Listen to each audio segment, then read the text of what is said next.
Hi, everybody. My name is Amanda Shore. Firstly, I would like to let you know that I currently do not work in the field of social work. And my first field placement was with veterans at McGuire Hospital, really with homeless agency who housed veterans in a transitional house. So I didn't really have the opportunity to work with clients who took medication that would allow me to present a case for this presentation. So I decided I'm going to talk to you about a family member of mine who has recently come to live with me. For this case presentation, my client will be Phil. So Phil is a 67-year-old Caucasian male who has been diagnosed with bipolar 2 disorder and historical alcohol use disorder. Was diagnosed about 20 years ago, and recently, within the past 2 years, was diagnosed with schizotypal personality disorder. He is currently taking medication and has been since his diagnosis 20 years ago. Currently, he takes Wellbutrin, Olazepam, and was taking Latuda. So, just briefly, over the past 20 years, he's been in and out of hospitals. He's had the ups and downs that you would expect for somebody dealing with severe mental illness. For the past probably 7, 8 years, he's been very stable. Socially, he has been able to hold down a job. He started driving. He lives independently. Economically, he's able to pay his bills and afford a comfortable lifestyle. He has friends, very active in his community, goes to church, and with his family, very close with everyone. Something happened to him, and he can't quite articulate what changed. But about a year ago, we started to see a decline in really everything that was going so well for him.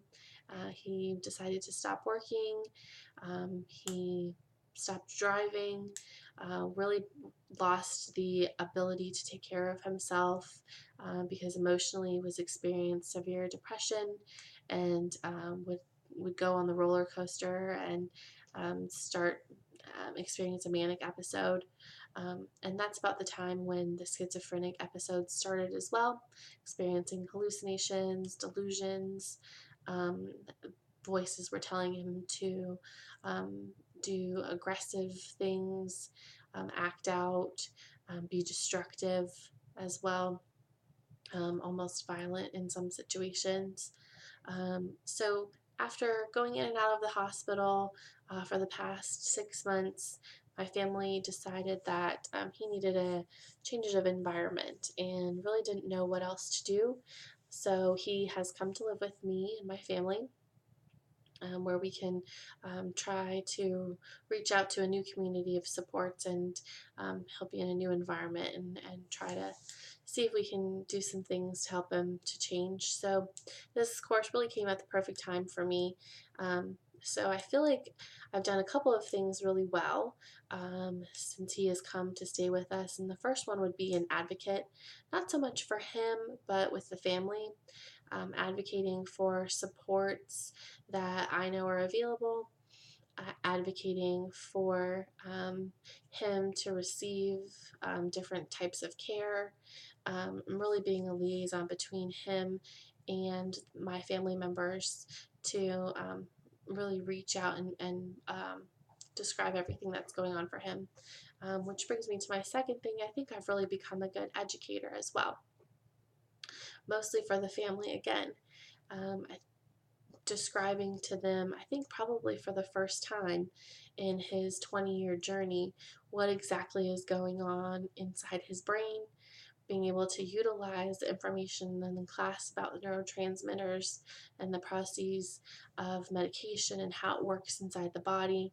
I think this is probably the first time that my family has heard any of this information or at least been able to understand it.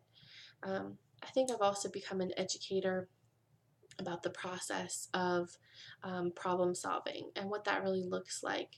That there's no one-stop shop and one size fits all cure for a person with mental illness. That it's going to be constantly evolving and changing and continuously working to maintain or improve your symptoms.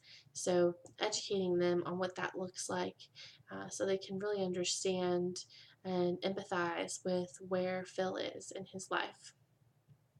A couple of things after reflecting upon the course content that I wish I would have done from the beginning and would like to try to do now would be to discuss the meaning of medication for Phil.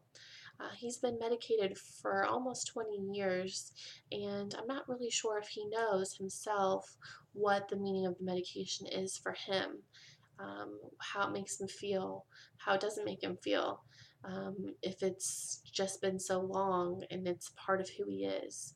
I'm not sure if he's really imagined life not taking medication. So these are some things that I would like to talk to him about. And in addition, find out what his long-term goals would be for medication. If he feels that he wants to continue taking them as long as, they work for him, or does he want to try other therapies to try to reduce the amount of medication he's taking? So, working with Phil on some things like that would be really interesting for me because I'd be able to relay more about Phil to his family and hopefully bridge the gap so everyone could kind of be on the same page. Secondly, I think being a better consultant for Phil is something that I would like to work on going forward. We've set up a case manager for him here with Chesterfield Behavioral Health. We've also set up a psychiatrist and all new primary care physicians for Phil. So, being a consultant for Phil to help him prepare for his meetings with each of his doctors is something that I want to try to get better at, um, helping Phil understand what the meaning of the appointments are, what expectations he should have for his appointments, so he can really get the most out of his experience with each of his providers. I'd also like to work with Phil to understand his level of functioning and how to express that to his providers so that they can work on building a relationship with one another and work towards common goals. Um, Really, this course has given me a lot of self awareness that I'm excited to use once I do start working with clients. The first of which is an understanding about my role as a liaison between family systems or outside systems that impact my client, and how to work with all of those systems to really boost the amount of support that my client has.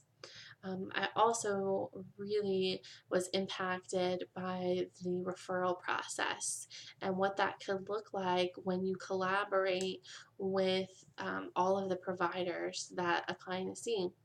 I think that's something that so far my experience with Phil and navigating, for example, Chesterfield Behavioral Health, just knowing the amount of time that it takes to get an appointment and then see a case manager and then get an appointment with your first service provider, and then the lack of collaboration that is currently available or happening it was eye opening for me. So going forward as a social worker, I really have a better understanding of what the process should look like so that I can hopefully create change within an agency or within the lives of my clients.